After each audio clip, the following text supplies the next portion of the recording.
नमस्कार दोस्तों, स्वागत है आप सब लोगों का आज के इस वीडियो लेक्चर में।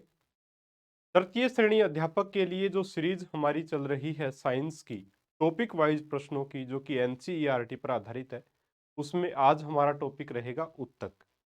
उत्तक जो टॉपिक है साथियों, काफ़ी बच्चों को परेशान भी करता है कि सर इसको किस प्रकार से हम पढ़ें, ये याद ही नहीं होता, बहुत समस्याएं हैं, है ना। और जिसने भी उत्तक का टॉपिक पढ़ाया है, काफ़ी एक प्रकार से काफ़ी सारी चीज़ें उसमें करवाई हैं। मैंने भी जो उत्तक का टॉपिक पढ़ाया उसमें काफ़ी डिटेल में मैंने चीज़ें बताई हैं साथियों। यानी कि 11वीं क्लास तक का जो 11वीं 12वीं का मैटर है वो बिल्कुल पूरा उसमें समाहित मैंने किया है।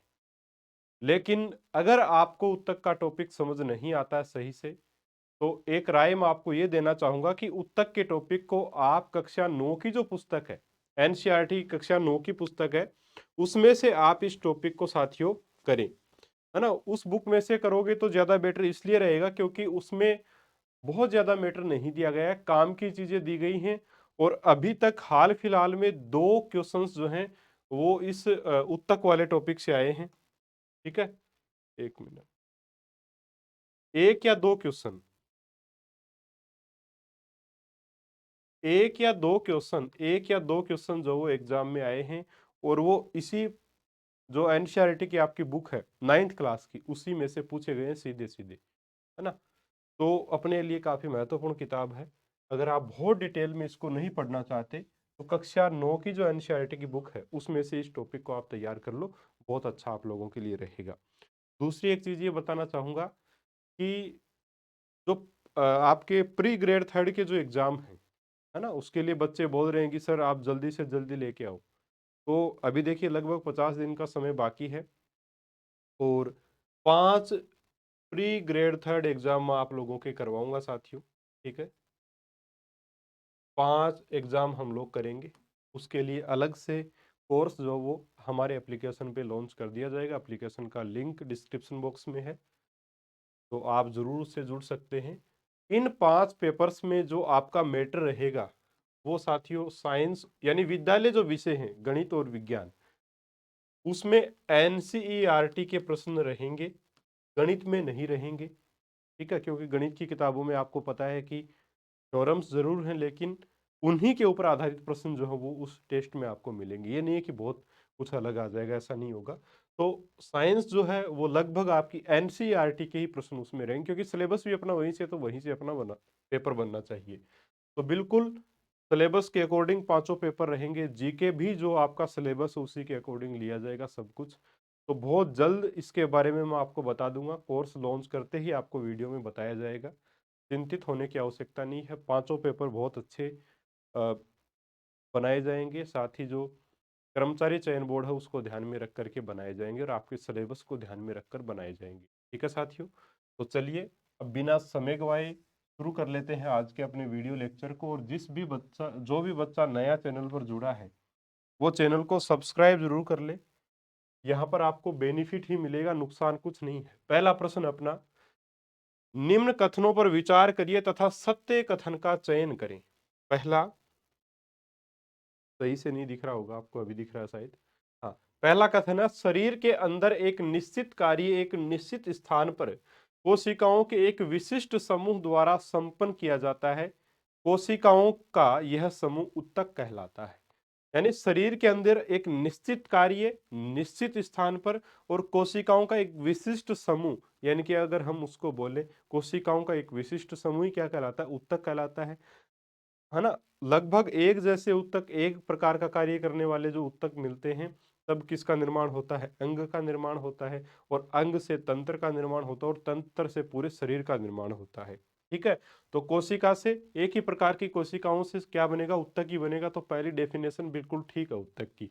दूसरी, वे कोशिकाएं जो आकृति में एक समान होती हैं तथा किसी कार्य को एक साथ संपन्न करती हैं, समूह एक उत्तक का निर्माण करती हैं। समूह में एक उत्तक का निर्माण करती हैं। तो ये भी बिल्कुल ठीक है, यानी दोनों कथन सही। इसलिए ऑप्शन नंबर आपका कौन सा हो जाएगा, सी। ऑप्शन नंबर सी हो जाएगा, 1 व 2 दोनों सही, ठीक है साथियों। ये आपके प्रश्न का आंसर हो जाएगा। चलिए अगला प्रश्न देखते हैं, प्रश्न नंबर 2। निम्न में से सत्य कथन है। पहला, पादपों में सहारा प्रदान करने वाले उत्तक प्राय मृत कोशिकाओं के बने होते हैं। ठीक है। दूसरा है, जंतुओं के अधिकांश उत्तक जीवित होते हैं। तीसरा कथन है, पादपों में विभाजन क्षमता रखने वाले उत्तक विभज्योतक तथा विभाजन क्षमता खो देने वाले उत्तक स्थायी उत्तक कहलाते हैं। और चौथा ऑप्शन, उपरोक्त सभी सत्य कथन में पूछा है। तो याद रखिएगा, पादपों में जो सहारा प्रदान करने वाले उत्तक होते हैं, जैसे आपके तने में जो उत्तक हैं, है ना, जड़ में जो उत्तक हैं, ज्यादातर कैसे उत्तक हैं? मृत उत्तक होते हैं।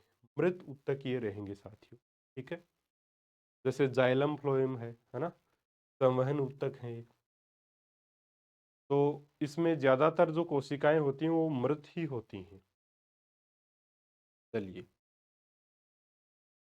ये ठीक है। दूसरा है, जंतुओं के अधिकांश उत्तक जीवित होते हैं। तो जंतु शरीर, हमारा शरीर जो है, उसमें अधिकांश कोशिकाएं जीवित ही हैं। ठीक है, ठीक है। और ये भी ठीक है। तीसरा कथन है, पादपों में विभाजन क्षमता रखने वाले उत्तक विभज्योतक तथा विभाजन क्षमता खो देने वाले उत्तक। देखिए, जो उत्तक होते हैं पादपों में, उनमें विभाजन होता है। उनका एक निश्चित कार्य पूर्ण होने के बाद वो अपनी विभाजन क्षमता ही खो देते हैं। उसके बाद में उन्हीं विभज्योतक उत्तकों को अपन क्या कह देते हैं? स्थायी उत्तक कह देते हैं। ठीक है, तो ये भी सही है। इसलिए चारों कथन सही है। यहाँ पर ऑप्शन नंबर 4 इस प्रश्न का उत्तर हो जाएगा। ठीक है, अगला प्रश्न देखिए। एपिकल उत्तक से संबंधित कथन है। पहला, पौधों में पर्व संधियों के पास स्थायी उत्तकों के बीज पाए जाते हैं। पौधों में एपिकल उत्तक, है ना, एपिकल उत्तक की बात कर रहा है यहाँ पर। एपिकल उत्तक पौधों में पर्व संधियों के पास स्थायी उत्तकों के बीच पाए जाते हैं। दूसरा, मूल, है ना,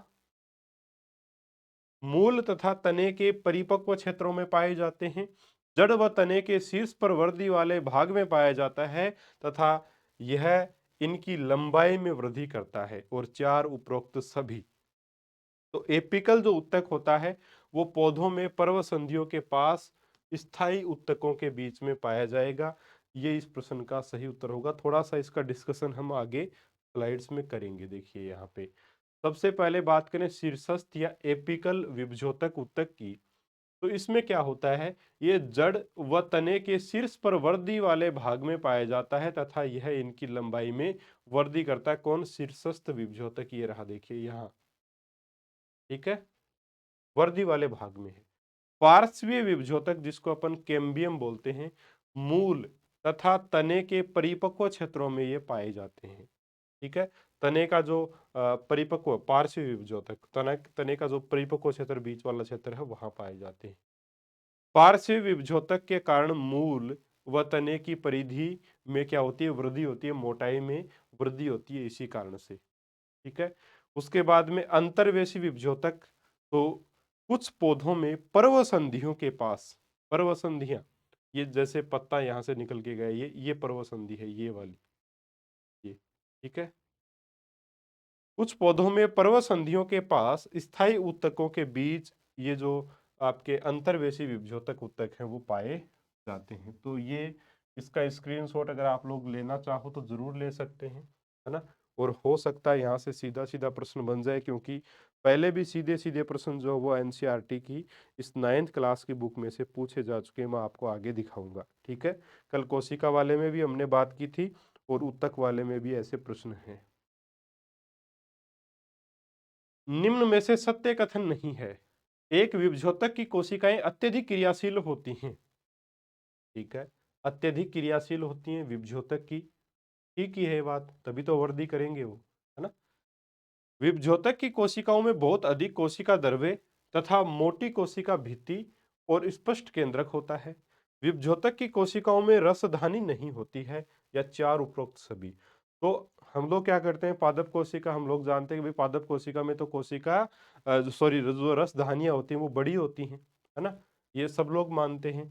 लेकिन इसका मतलब क्या होगा? फिर हम ये सोचेंगे कि भाई पादप कोशिका में ही है विभज्योतक उत्तक, तो जाहिर सी बात है जो विभज्योतक की कोशिकाएं हैं उसमें भी रसधानियां होनी चाहिए, क्योंकि पादप कोशिकाओं में होती हैं।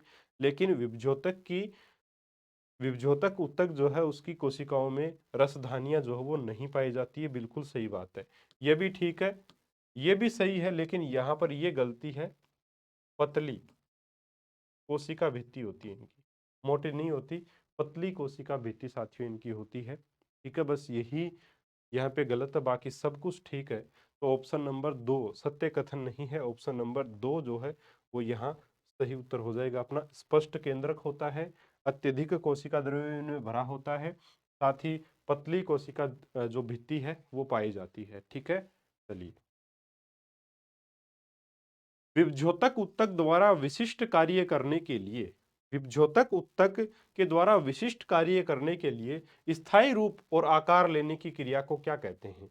अब देखिए, विभज्योतक ऊतक के द्वारा किसी विशिष्ट कार्य को करने के लिए, विभज्योतक ऊतक में क्या होता है, विभाजन होता रहता है, तभी उसका नाम है विभज्योतक ऊतक। लगातार उसमें विभाजन होता रहता है। लेकिन जब एक कोई विशिष्ट कार्य करना होता है ना, तो विशिष्ट कार्य करने के लिए ये स्थायी रूप ले लेता है और फिर ये स्थायी ऊतक परमानेंट टिश्यू बन जाता है। ठीक है, उसमें फिर आगे क्या है, विभाजन नहीं होता। तो ये स्थायी रूप लेने और आकार लेने की जो क्रिया है, इस क्रिया को हम क्या कहते हैं, इस क्रिया को विभेदीकरण साथियों कहा जाता है। ये आपकी एनसीईआरटी की बुक में बहुत अच्छे से दिया गया है। देखिए, विभज्योतक द्वारा बनी कोशिकाओं का क्या होता है। पहला क्या होता, देखिए, ये एक विशिष्ट कार्य करती हैं और विभाजित होने की शक्ति को खो देती हैं, जिसके फलस्वरूप ये स्थायी ऊतक का निर्माण करती हैं। ठीक है, बता दिया मैंने आपको। दूसरा, विभज्योतक ऊतक द्वारा विशिष्ट कार्य करने के लिए स्थायी रूप और आकार लेने की क्रिया को क्या कहते हैं, विभेदीकरण कहते हैं। विभज्योतक की कोशिकाएं विशिष्टीकृत होकर विभिन्न प्रकार के स्थायी ऊतक का विकास करती हैं। यानी जो विभज्योतक ऊतक होता है, उसी से विभज्योतक ऊतक की जो कोशिकाएं हैं वो विभाजन क्षमता खो देती हैं किसी विशिष्ट कार्य को करने के लिए। तब वो जो ऊतक बनेगा आपका, उसको अपन स्थायी ऊतक बोलेंगे। बस यही सिंपल सी बातें हैं कुछ। ठीक है, तो इसका भी स्क्रीनशॉट आप जरूर ले लीजिएगा, बड़ा महत्वपूर्ण है एग्जाम के हिसाब से। चलिए, सरल स्थायी ऊतक। अब स्थायी ऊतक के ऊपर हम आ गए हैं। ठीक है, तो सरल स्थायी ऊतक के प्रकार बताने हैं। पेरेनकाइमा यानी मृदूतक, कोलेनकाइमा यानी कि स्थूल कोण ऊतक, और स्क्लेरेनकाइमा यानी कि दृढ़ोतक, या चार उपरोक्त सभी। तो देखिए, सरल स्थायी ऊतक के प्रकारों की अगर बात की जाए, तो ये सभी जो हैं वो सरल स्थायी प्रकार के ऊतक हैं। तो ऑप्शन नंबर 4 यहाँ सही होगा, उपरोक्त सभी। ऐसे आसान प्रश्न आने की संभावना रीट में ज्यादा होती है, यहाँ ऐसा प्रश्न मिल भी सकता है, कोई बड़ी बात नहीं है। कभी कभी बहुत आसान प्रश्न यहाँ भी पूछे जाते हैं। जब भी कोई पेपर बनाया जाता है, मान लीजिए 10 प्रश्न हमें लेने हैं, ठीक है, तो इस 10 में क्या होगा कि आपके सरल, कठिन और आपके मध्यम प्रश्न जो वो रहेंगे। कुछ मतलब अगर 10 प्रश्नों की हम बात करें, तो 10 में से 3 प्रश्न तो ऐसे रहेंगे जो हर व्यक्ति कर सकता है। उसमें 4 प्रश्न ऐसे रहेंगे जो ठीक ठाक पढ़ के जो जाता है, अच्छे से मेहनत करके जाता है, वो कर देगा, है ना। लेकिन जो अगले जो 3 प्रश्न हैं, वो वही बच्चा कर सकता है जो वाकई में बहुत अच्छे से मेहनत करके आया है, स्मार्ट तरीके से पढ़ के आया है, जो सिलेबस में दिया गया है उसी को पढ़ के आया है। अनावश्यक जो पढ़ेगा वो फंस जाएगा इन प्रश्नों में। तो ये जो 3 प्रश्न हैं, वो बहुत अच्छी तैयारी वाला ही कर पाता है। इन 3 प्रश्नों में अगर आप एक कर देते हैं, तो आपकी विजय रहेगी, फिर आप जीत जाओगे। ठीक है साथियों, तो ये ध्यान रखना है। इसलिए ऐसे प्रश्न भी पता नहीं आ जाए तो अच्छी बात, अपनी किस्मत के ऊपर डिपेंड करता है वो तो, है ना। चलिए, सर्वाधिक पाया जाने वाला सरल स्थायी ऊतक कौन सा है। सरल स्थायी ऊतक के 3 प्रकार हमने देख लिए, पेरेनकाइमा, कोलेनकाइमा, स्क्लेरेनकाइमा। लेकिन इनमें भी सर्वाधिक कौन सा पाया जाता है, सबसे ज्यादा कौन सा पाया जाता है, तो वो है पेरेनकाइमा। पेरेनकाइमा यानी मर्दूतक। ठीक है, सबसे अधिक यही पाया जाता है। अच्छा प्रश्न है, आप स्क्रीनशॉट चाहो तो ले सकते हो इस प्रश्न का, इंपॉर्टेंट है। हाँ जी, पेरेनकाइमा उत्तक के संबंध में कथनों पर विचार कर सत्य कथन का चयन करें। सत्य का चयन करना है हमें पेरेनकाइमा यानी मर्दूतक के बारे में। पहला, सर्वाधिक ये पाया जाता है।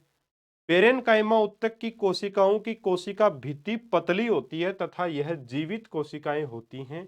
यह ऊतक प्राय भोजन का संग्रह करते हैं, यानी भोजन को ग्रहण करते हैं, भोजन को एक प्रकार से, सही से दिख रहा होगा अभी आपको, हाँ, भोजन का संग्रह करने वाले ऊतक है। उसके बाद में है कुछ पेरेनकाइमा ऊतकों में, कुछ पेरेनकाइमा ऊतकों में क्लोरोफिल पाया जाता है, जिसके कारण प्रकाश संश्लेषण की क्रिया संपन्न होती है। ठीक है, प्रकाश संश्लेषण की क्रिया संपन्न होती है। इन ऊतकों को क्लोरेनकाइमा यानी हरित ऊतक कहा जाता है। उसके बाद में तीसरा है, जलीय पौधों में पेरेनकाइमा की कोशिकाओं के मध्य हवा की बड़ी गुहिकाएं, केविटीज होती हैं, जिसके कारण ये जल में उतराती हैं, यानी तैरती हैं। ठीक है, इस प्रकार के पेरेनकाइमा को एरेनकाइमा कहा जाता है।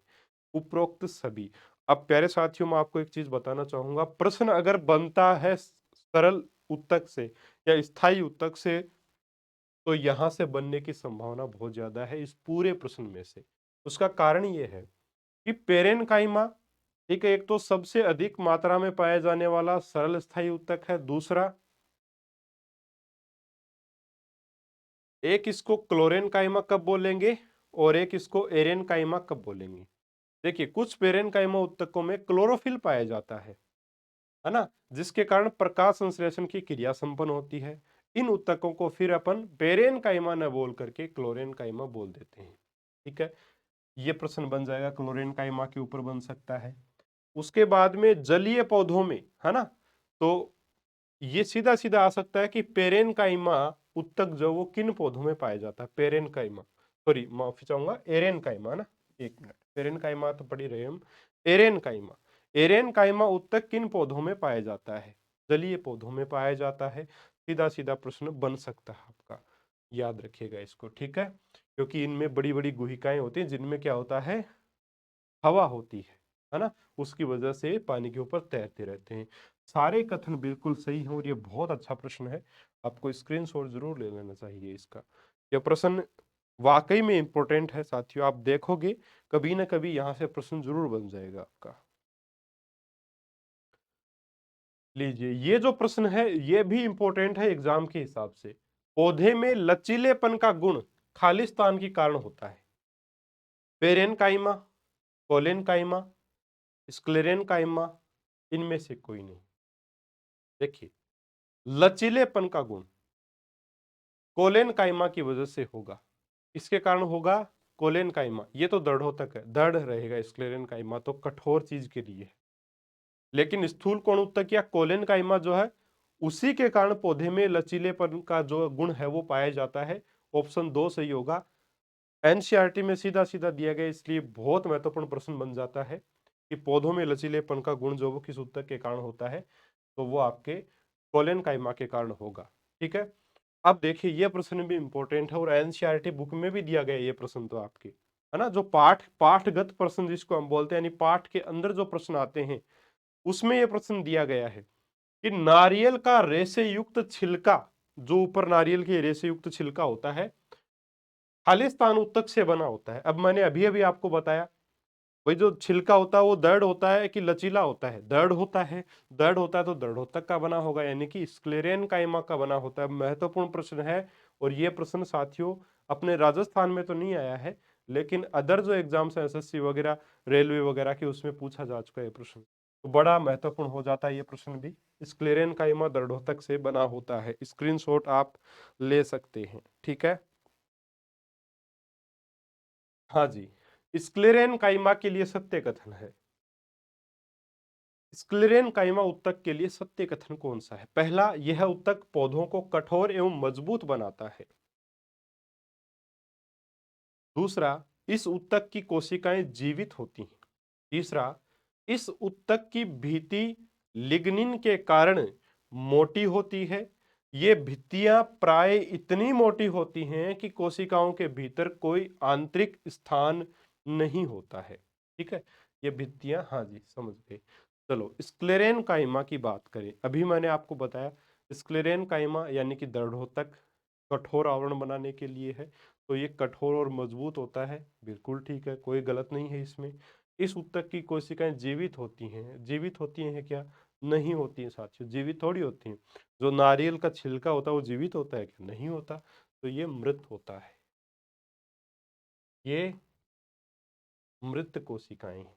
ठीक है, तो यहाँ सत्य कथन पूछा था, तो दूसरा जो कथन है वो सत्य नहीं है, पहला सत्य है। तीसरा, इस ऊतक की भित्ति लिग्निन के कारण मोटी होती है। ठीक है, एक बहुलक है लिग्निन, और इसी की वजह से जो है इसकी के कारण इसकी जो कोशिका भित्ति है ऊतक की, वो मोटी होती है। और ये भित्तियां प्राय इतनी मोटी होती हैं कि कोशिकाएं इस प्रकार से बिल्कुल पास पास होती हैं, इनके आंतरिक स्थान जो है वो बहुत ज्यादा कम होता है, बिल्कुल नहीं होता, एक प्रकार से मान सकते हो आप। तो ये भी आपका ठीक है। तो यहाँ 1 और 3 जो है वो आपके सही हैं, इसलिए ऑप्शन नंबर 4 इस प्रश्न का आंसर बन जाएगा। ये प्रश्न भी अच्छा है, आप स्क्रीनशॉट चाहो तो इसका भी ले सकते हो। ठीक है, चलिए। स्क्लेरेनकाइमा ऊतक पाया जाता है, अब आप देखते ही बता दोगे, तने में, फलों के कठोर छिलके में, उपरोक्त दोनों में, या इनमें से कोई नहीं। स्क्लेरेनकाइमा ऊतक पाया जाता है तने में, फलों को, हाँ, फलों के कठोर छिलके में, फलों के कठोर छिलके में। तो इसमें तो पाया जाएगा, तने में भी पाया जाएगा, है ना। तो यहाँ जो आंसर बनेगा स्क्लेरेनकाइमा ऊतक, यही तो होगा आपका ऑप्शन नंबर, देखिए। हाँ जी, ठीक है।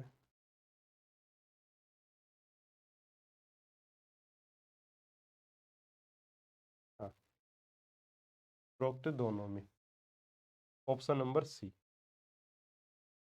फिर है मरुस्थलीय पौधों की बाहरी सतह वाली एपिडर्मिस में खालिस्तान का लेप होता है। मरुस्थलीय जो पौधे होते हैं उसकी बाहरी सतह पर एक पदार्थ होता है जो जल अवरोधक रासायनिक पदार्थ है। वो इसलिए क्योंकि रेगिस्तान में जाहिर सी बात है जल की मात्रा पौधे को अधिक चाहिए होगी वहां पे, तो एक ऐसा पदार्थ इसके ऊपर होता है जिसकी वजह से क्या होगा,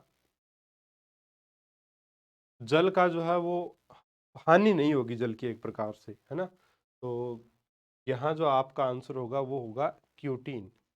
ठीक है, क्यूटीन यहाँ पे आपका सही आंसर रहेगा, यानी ऑप्शन 1 इस प्रश्न का आपका सही उत्तर साथियों रहेगा। ठीक है, चलिए आगे देखते हैं। जैसे जैसे वृक्ष की आयु बढ़ती है उसके बाह्य सुरक्षात्मक ऊतकों में कुछ परिवर्तन होता है। द्वितीय विभोजक की एक पट्टी जो कोर्टेक्स में होती है कोर्क नामक कोशिकाओं की परतों को बनाती है। इन छालों की कोशिकाएं मर्त होती हैं, ये बिना अंतःकोशीय स्थानों के व्यवस्थित होती हैं। इनकी भित्ति पर तुबरीन नामक, ठीक है, पदार्थ होता है जो इन छालों को हवा एवं पानी से अभेद्य बनाता है। तो यह भी होता है आपका जो जल और हवा के लिए अभेद्य बना देता है ना। इनकी भित्ति पर ये पाया जाता है। तो ये भी थोड़ा सा इम्पोर्टेंट है आप लोगों के लिए, सुबेरीन से संबंधित भी प्रश्न आ सकता है। ठीक है साथियों, तो ये भी आप थोड़ा सा चाहो तो स्क्रीनशॉट ले सकते हो। ये भी आपकी एनसीईआरटी बुक का ही प्रश्न है साथियों। ठीक है, चलिए आगे बढ़ते हैं। और अपना जो प्रश्न है ये रहा, निम्न में से सही कथन है, सही कथन हमें बताना है। एक पत्तियों की एपिडर्मिस में छोटे छोटे छिद्र होते हैं जिन्हें स्टोमेटा कहते हैं। एपिडर्मिस हम बोले तो जो पत्तियां होती हैं, है ना, उस पत्ती को तोड़ करके उसके ऊपर का जो कवच है ना, उसको अपन हटा दें। और उसके बाद में सेफ्रानिन जो पदार्थ होता है वो उसमें डालें। सेफ्रानिन पदार्थ कौन सा होगा आपका, कल ही हमने बात की थी। उसको डालने के बाद हम कोशिका को रंग सकते हैं, तो तब हमें एपिडर्मिस जो बाह्य भाग है वो दिखाई देगा उसका। तो पत्तियों की एपिडर्मिस में छोटे छोटे छिद्र होते हैं जिन्हें स्टोमेटा कहते हैं। स्टोमेटा को दो वृक्क के आकार की कोशिकाएं घेरे रहती हैं जिन्हें रक्षी कोशिकाएं कहते हैं, द्वार कोशिकाएं भी इनको बोला जाता है। तीसरा, वाष्पोत्सर्जन की क्रिया स्टोमेटा के द्वारा ही संपन्न होती है ना।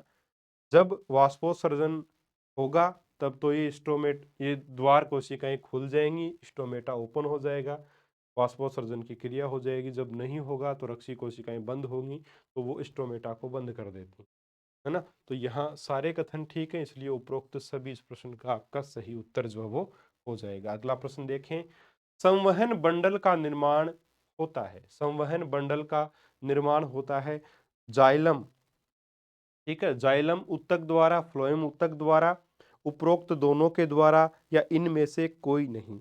देखिए, संवहन जो बंडल है उसका निर्माण जाइलम और फ्लोएम दोनों ऊतकों के द्वारा होता है, यानी कि उपरोक्त दोनों यहाँ आपका सही उत्तर रहेगा। जाइलम का क्या कार्य है? जल और खनिज लवणों को, जल और खनिज लवणों को पौधों के विभिन्न भागों में पहुंचाने का कार्य कौन करता है? जाइलम करता है। जाइलम जो है वो जल और खनिज लवण को पौधे के विभिन्न भागों में पहुंचाने का कार्य जो है साथियों करता है। इसके अलावा फ्लोएम की बात करें तो जो पत्तियों में फ्लोएम, फ्लोएम ऐप से क्या हो जाएगा? फूड हो जाएगा, है ना। भाई जैसे जल होता है तो जाइलम क्या करेगा? जल और खनिज लवण को पहुंचाएगा विभिन्न भागों में, और ऐप से फ्लोएम होता है तो ऐप से क्या होता है? फूड, है ना। जो पत्तियों में खाना बनता है, ये भोज्य पदार्थ जो पत्तियों में है, उसको पादप के विभिन्न भागों में पहुंचाने का कार्य करता है फ्लोएम ऊतक, ठीक है। तो ऑप्शन 3 यहाँ सही होगा, संवहन बंडल दोनों बनाएंगे उपरोक्त दोनों के द्वारा, ठीक है। अब देखिए, फ्लोएम ऊतक की कौन सी कोशिकाएं मर्त कोशिकाएं होती हैं? चालनी नलिका। देखिए, फ्लोएम ऊतक के 5 भाग होते हैं, एक तो चालनी कोशिका, एक चालनी नलिका, एक सह कोशिकाएं, फ्लोएम रेशे और फ्लोएम पेरेन्काइमा। इसमें जो मर्त कोशिकाओं, बाकी तो सभी जीवित कोशिकाओं की बनी होती हैं, लेकिन जो फ्लोएम रेशे होते हैं इसमें मर्त कोशिकाएं होती हैं, मर्त कोशिकाएं, ठीक है। इसमें मर्त कोशिकाएं होती हैं, और अगर अगर हम बात करें चालनी नलिका की तो इसमें केंद्रक नहीं पाया जाता, केंद्रक नहीं पाया जाता। और हम जानते हैं कोशिका को नियंत्रित कौन करता है? केंद्रक ही कोशिका को नियंत्रित करता है, यानी कि कोशिका क्या काम करेगी डिसाइड कौन करता है? केंद्रक करता है, हम लोग यही मानते आ रहे हैं। इसके पास, चालनी नलिका के पास केंद्रक होता ही नहीं है, तो फिर ये कार्य कैसे करती है? तो इसकी मदद इसमें करती हैं सह कोशिकाएं। सह कोशिकाएं आप ये मान सकते हो चालनी नलिका की पड़ोसी हैं, और इस पड़ोसी में जो केंद्रक है वो चालनी नलिका कोशिकाओं के ऊपर क्या करता है? कमांड करता है। तो जो चालनी नलिका की साथी कोशिका सह कोशिकाएं हैं, उनके जो केंद्रक हैं वो चालनी कोशिकाओं के कार्य को नियंत्रित करती हैं। ये आप ध्यान रखिएगा, बहुत अच्छा प्रश्न है। फ्लोएम फ्लोएम रेसे यहाँ आपका प्रश्न जो है वो साथियों, इस प्रश्न का आंसर आपका रहेगा, ठीक है। स्क्रीनशॉट आप चाहो तो इसका भी ले सकते हो।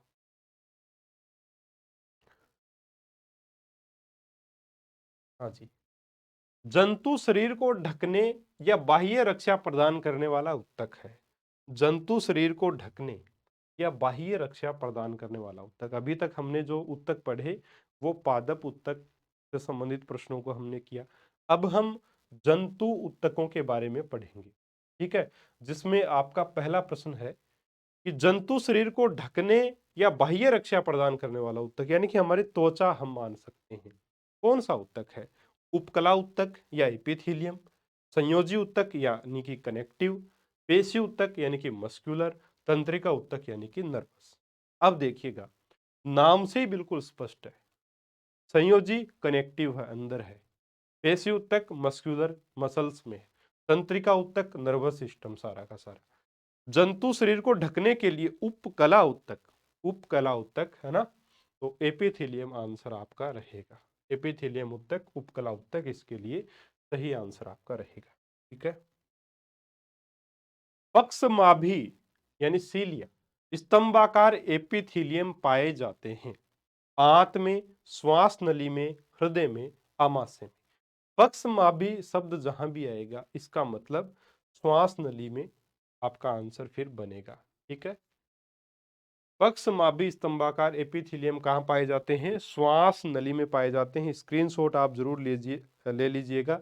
जहां पर भी अवशोषण और स्राव की बात होगी, है ना, अवशोषण और स्राव की बात होगी, वहां पर आपके स्तंभाकार एपिथेलियम ऊतक पाए जाएंगे। ठीक है, जैसे आंत का भीतरी स्तर है, आंत का भीतरी अस्तर, है ना, लिख देता हूं, आंत का भीतरी अस्तर, इसमें भी जो है आपका स्तंभाकार, पक्षमाभी स्तंभाकार एपिथेलियम ऊतक जो है वो पाया जाता है, और श्वास नली में भी यही पाया जाता है। ठीक है, चलिए, निम्न में से कौन सी उपकला ऊतक कोशिकाएं पतली तथा चपटी होती हैं? सरल सल्की एपिथेलियम, घनाकार एपिथेलियम, स्तंभाकार एपिथेलियम या स्तरीय सल्की एपिथेलियम? कौन सी उपकला ऊतक कोशिकाएं पतली तथा चपटी होती हैं? पतली तथा चपटी, तो ये होती हैं सरल सल्की एपिथेलियम, है ना। सरल सल्की उपकला कोशिकाएं जो हैं वो क्या होती हैं? पतली और चपटी होती हैं। थोड़ा सा इनके बारे में, सभी के बारे में हम आगे बात करने वाले हैं। इसमें देखिए, सल्की एपिथेलियम, ठीक है, सल्की उपकला ऊतक क्या होता है? रक्त नलिकाओं का अस्तर, आहार नाल तथा मुंह का अस्तर इन ऊतकों से बना होता है।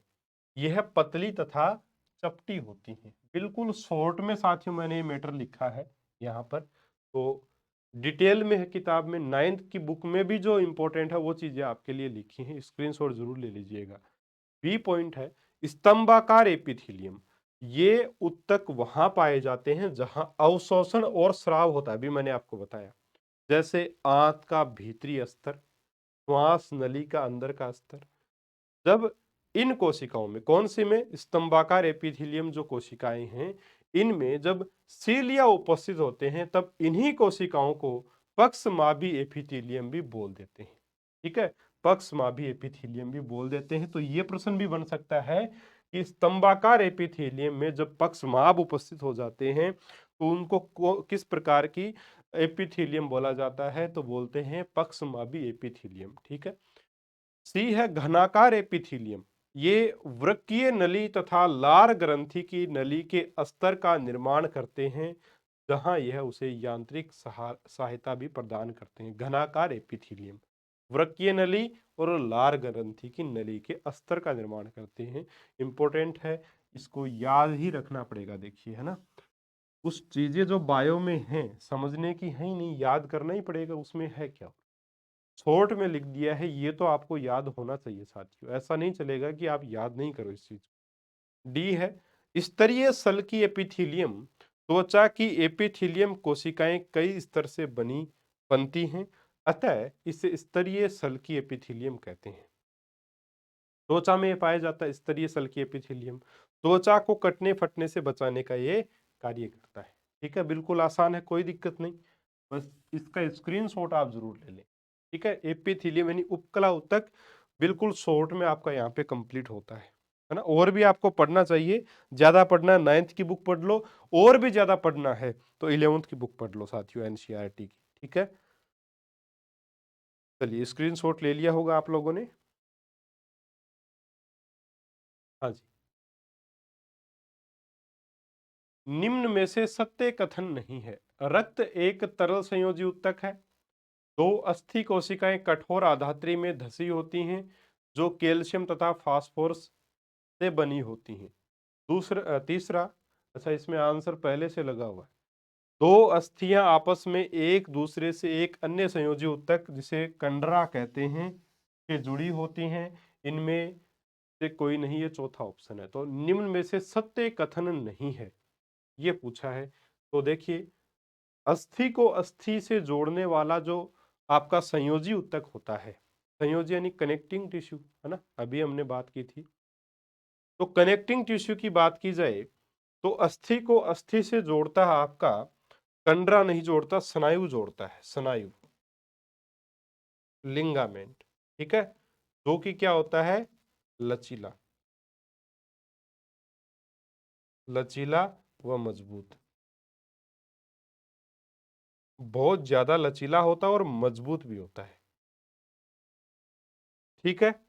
कंडरा का क्या कार्य है फिर? अस्थि को अस्थि से स्नायु जोड़ता है। कंडरा जो है वो अस्थि को पेशी या मांसपेशी से जोड़ता है। अस्थि को मांसपेशी से जोड़ता है, मांसपेशी से जोड़ता है। ठीक है। ये कंडरा जो है वो कम लचीला होता है। कम लचीला तो होता है लेकिन कम लचीला होता है, लेकिन मजबूत जरूर होता है, मजबूत होता है। स्क्रीनशॉट आप चाहो तो ले सकते हो। ऑप्शन 3 यहाँ गलत हो जाएगा, बाकी दोनों ऑप्शन यहाँ पर ठीक हैं। ठीक है, पहला और दूसरा कथन ठीक है। तो या आपका जो आंसर है यहाँ पर ऑप्शन नंबर 3 हो जाएगा। चलिए,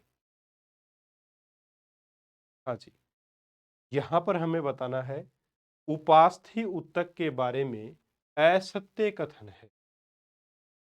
पहला, इनकी ठोस आधात्री प्रोटीन और शर्करा की बनी होती है। दूसरा, उपास्थि नाक, कान, कंठ और श्वास नली में भी उपस्थित होती है। उपास्थि अस्थि से कठोर होती है, या इनमें से कोई नहीं? असत्य कथन हमें पूछा है। देखिए, उपास्थि जो होती है वो अस्थि से साथियों कठोर नहीं होती है, अस्थि से बिल्कुल नरम होती है। ये मान सकते हो आप, ये मुड़ जाती है आराम से। जैसे नाक है, अपन नाक को टेढ़ा मेढ़ा कर सकते हैं आराम से। कान है, उसको टेढ़ा मेढ़ा कर सकते हैं। कंठ है अपना, है ना, हिला सकते हैं इसको। श्वास नली में भी ये होता है। तो उपास्थि जो वो अस्थि से कठोर होती है, ये कथन गलत है।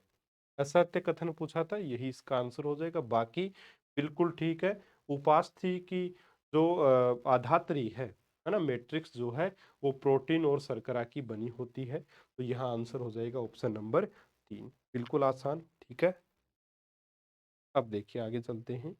ये प्रश्न आपके एग्जाम में आया हुआ है, कर्मचारी चयन बोर्ड के द्वारा ये पूछा जा चुका है।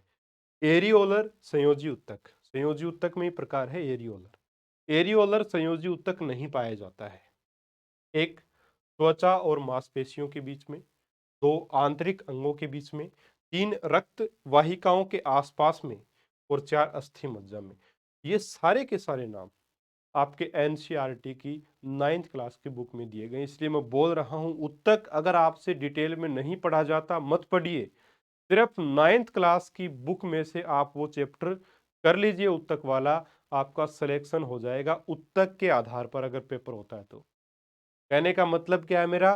कहने का मतलब ये है कि जो पेपर आपका आएगा उसमें उत्तक वाला प्रश्न आएगा वो आपका गलत नहीं होगा, अगर आप 9th क्लास की एनसीईआरटी को बहुत अच्छे से कर लेते हैं, उस चैप्टर को बहुत अच्छे से कर लेते हैं। बिल्कुल एज इट इज ये प्रश्न पूछा गया है ना। और इसका आंसर क्या बनेगा? संयोजी, एरियोलर संयोजी उत्तक नहीं पाया जाता। तो एरियोलर संयोजी उत्तक साथियों आंतरिक अंगों के बीच में नहीं पाया जाता। आंतरिक अंगों के बीच में वसीय उत्तक पाया जाता है, वसा पाई जाती है वहां पे, तो वसीय उत्तक वहां पाया जाएगा। एरियोलर संयोजी उत्तक नहीं पाया जाएगा। वसीय जो संयोजी उत्तक है वो पाया जाएगा।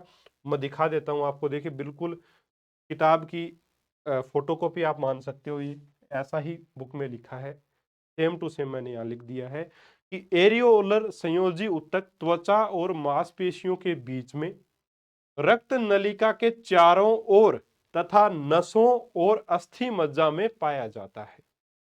ये तो लिखा है अस्थि मज्जा, त्वचा और मांसपेशियों के बीच में, रक्त वाहिकाओं के आसपास। तो ये एक मिनट, ये रक्त नलिका या रक्त वाहिका एक ही तो बात है। ठीक है, हो गया। यानी कि ये जो पूरी लाइन है यहां से बना लिया पूरा प्रश्न। ऑप्शन कहां से डाला अगला, है ना, जो ये वाला जो ऑप्शन है ना, ये वाला ऑप्शन आंतरिक अंगों के बीच में कहां से डाला? ये देखो, हमारे शरीर में वसा कहां संचित होती है? वसा का संग्रह एनसीईआरटी में लिखा हुआ है ऐसा, वसा का संग्रह करने वाला वसामय उत्तक त्वचा के नीचे, त्वचा के नीचे आंतरिक अंगों के बीच पाया जाता है। ठीक है, यानी कि मेहनत ही नहीं की अगले ने, बुक उठाई उसमें से एज इट इज एरियोलर संयोजी उत्तक देखा, 4 ऑप्शन यहां से डाल, 3 ऑप्शन यहां से, 1 ऑप्शन यहां से लगा दिया, प्रश्न बन गया। यही तरीका होता है। और देखिए कितना अच्छा प्रश्न, शानदार प्रश्न है। एरियोलर संयोजी ऊतक नहीं पाया जाता है, बोलो, सीधा सीधा आपका आंसर है यहाँ पे। तो ये प्रश्न उस बच्चे को बहुत कठिन लगेगा जो एनसीईआरटी नहीं पढ़ के गया है, डेफिनेटली कठिन लगेगा उसको, बहुत मुश्किल होगी उसको करने में। और जो एनसीईआरटी पढ़ के जाएगा उसको ऑप्शंस भी एज इट इज मिलेंगे, क्योंकि पेपर बनाने वाला कोई भगवान थोड़ी है, इंसान ही है वो भी, है ना। तो बुक्स देखकर ही वो पेपर बनाएगा। अब आप एक चीज याद रखिएगा हमेशा कि पेपर बनाते हैं कॉलेज लेक्चरर्स, ठीक है, जो ग्रेड 3 का पेपर है वही बनाते हैं। अपने राजस्थान के कॉलेज लेक्चरर्स जो हैं वही असिस्टेंट प्रोफेसर्स जो हैं वही अपना पेपर बनाएंगे, ठीक है।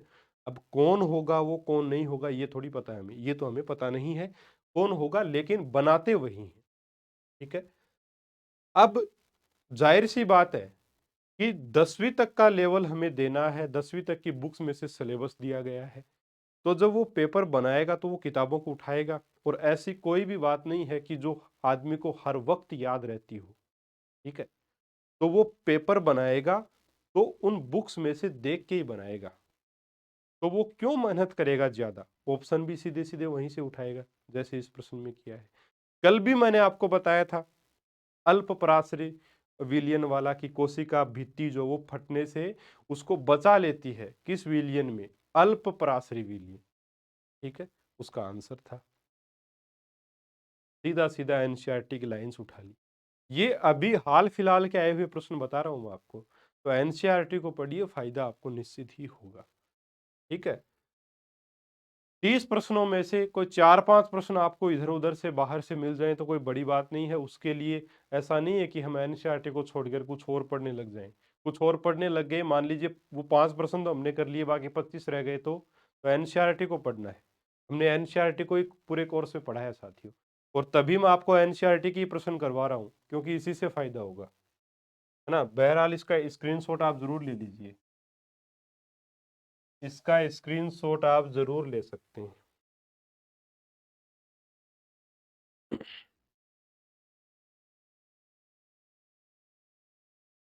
अस्थि में आधात्री का निर्माण किस प्रोटीन के द्वारा होता है। अस्थि में जो मैट्रिक्स उसका निर्माण, तो ये होगा ओसिन प्रोटीन के द्वारा, याद कर लीजिएगा, इंपॉर्टेंट है, ओसिन प्रोटीन के द्वारा निर्माण होता है। हाँ जी। कंकाल पेशियां होती हैं अरेखित तथा अनैच्छिक, अरेखित तथा ऐच्छिक, रेखित तथा अनैच्छिक और रेखित तथा ऐच्छिक। जो कंकाल पेशियां होती हैं वो साथियों आपकी होती हैं रेखित, ठीक है, रेखित होती हैं, और ऐच्छिक होती हैं, यानी कि उनके ऊपर हमारा कंट्रोल होता है। जैसे हाथ पैर की अस्थियां, ठीक है, हाथ पैर की जो पेशियां हैं उनके ऊपर हमारा निश्चित ही कंट्रोल होता है। हम हाथ को ऊपर भी उठा सकते हैं, नीचे भी कर सकते हैं, इधर उधर कर कुछ कुछ भी कर सकते हैं। तो ये जो हाथ पैर की अस्थियां पेशियां हैं ये कंकाल पेशी के अंतर्गत ही मानी जाती हैं, ठीक है। तो ये रेखित भी हैं और ऐच्छिक भी हैं। रेखित कैसे हैं अभी देख लेते हैं। देखिए, कुछ पेशियों की हम इच्छानुसार गति करा सकते हैं। हाथ और पैर में विद्यमान पेशियों को हम अपनी इच्छा अनुसार आवश्यकता पड़ने पर गति करा सकते हैं या उनकी गति को रोक सकते हैं। इस तरह की पेशियों को ऐच्छिक पेशी कहा जाता है, ठीक है।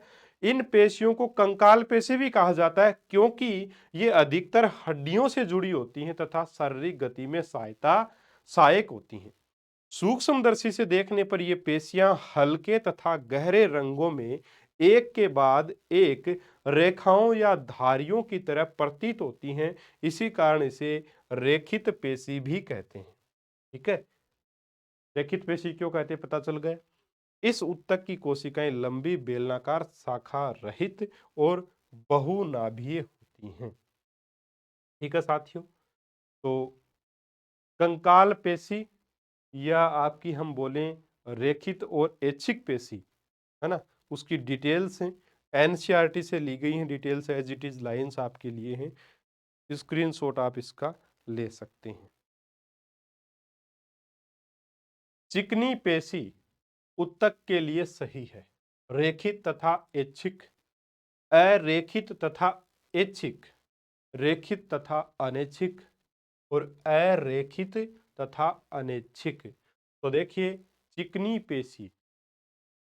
पेशी अरेखित तथा अनैच्छिक रहेगा। ठीक है, क्यों रहेगा, चलिए देख लेते हैं। देखिए, जो हमारी आहार नाल होती है, आहार नली में भोजन का प्रवाह या रक्त नलिका का प्रसार एवं संकुचन जैसी गतियां ऐच्छिक नहीं होती हैं कभी भी। ये अगर भोजन निकलेंगे तो आगे गति होगी ही होगी। हम उसको बीच में थोड़ी रोक के पकड़ के थोड़ी बैठ जाएंगे कि नहीं, मैं आपको आमाशय में नहीं जाने दूंगा, या छोटी आंत में रखूंगा, बड़ी आंत में नहीं जाने दूंगा। ऐसा नहीं हो सकता। इन गतियों को हम स्वयं संचालित नहीं कर सकते, अर्थात हम इन गतियों को इच्छानुसार प्रारंभ या बंद नहीं कर सकते। ठीक है, चिकनी पेशियां अथवा अनैच्छिक पेशियां इनकी गति को नियंत्रित करती हैं, यानी कि जो आहार नाल होती है ना, रक्त नलिका, उसके अंदर ही ये पेशियां एक प्रकार से आपके रहेंगी। ये आंख की पलक, मूत्र वाहिनी और फेफड़ों की श्वसनी में भी पाई जाती है। साथ ही कहाँ पाई जाती हैं, आहार नली में और रक्त नलिका में भी पाई जाती हैं। चिकनी इनको क्यों बोला जाता है भाई, एक तरीके से याद रखने के लिए आप ये सोच सकते हो कि वह आहार नाल अंदर से चिकनी होती है तो उसको चिकनी पेशी बोल दी, है ना, उसके ऊपर हमारी नियंत्रण थोड़ी होता है। तो ऐच्छिक ये नहीं है, अनैच्छिक पेशी है। ठीक है, कोशिकाएं कैसी होती हैं, ये लंबी होती हैं और इनका आखिरी सिरा नुकीला होता है, इस प्रकार से।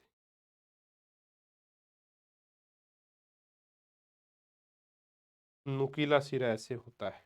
ठीक है, तो ये रेखित भी नहीं होंगी, अरेखित पेशियां ये होती हैं। रेखाओं में रेखित हमें प्रतीत नहीं होती सूक्ष्मदर्शी से देखने पर, ये अरेखित होती।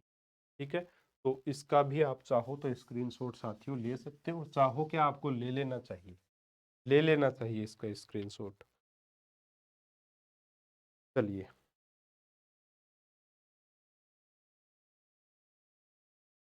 हृदय पेशियों के लिए सही है। हृदय की जो पेशियां हैं, कार्डिक पेशियां, यह ऐच्छिक नियंत्रण में नहीं रहती। सही बात है, अगर हम नहीं भी पढ़े, है ना, उत्तक वाले टॉपिक में इस चीज को, तब भी अपन सही करेंगे। हृदय की धड़कनों पर क्या आप नियंत्रण कर सकते हो, नहीं कर सकते। तो ये जो हृदय पेशियां हमारे नियंत्रण में हैं क्या, नहीं।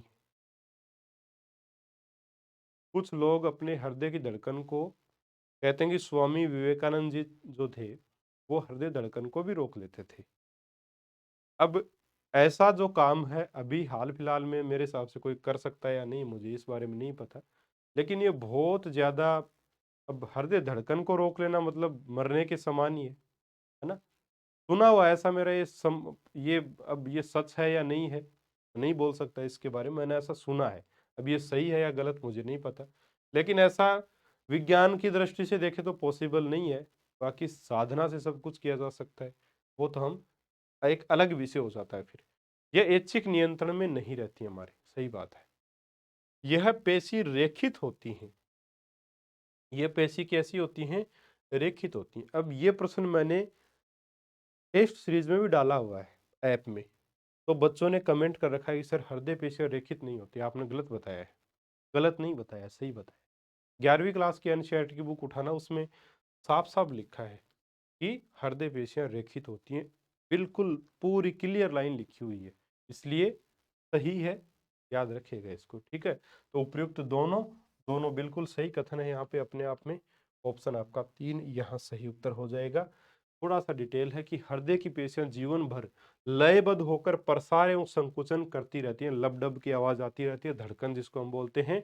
इन अनैच्छिक पेशियों को कार्डिक हृदय पेशी कहा जाता है। हृदय की पेशी कोशिकाएं बेलनाकार शाखाओं वाली और एक केंद्रकीय तथा रेखित होती हैं। ये रेखित शब्द मैंने जोड़ा है, 9th क्लास के एनसीईआरटी में शब्द नहीं दे रखा, केवल इतना ही दे रखा है ना, एक केंद्रकीय होती हैं, बस इतना। तथा और रेखित मैंने जोड़ा है क्योंकि रेखित इसको एनसीईआरटी 11वीं क्लास में बताया गया, इसलिए मैंने यहाँ जोड़ दिया आप लोगों के लिए। स्क्रीनशॉट आप चाहो तो ले सकते हो। ठीक है,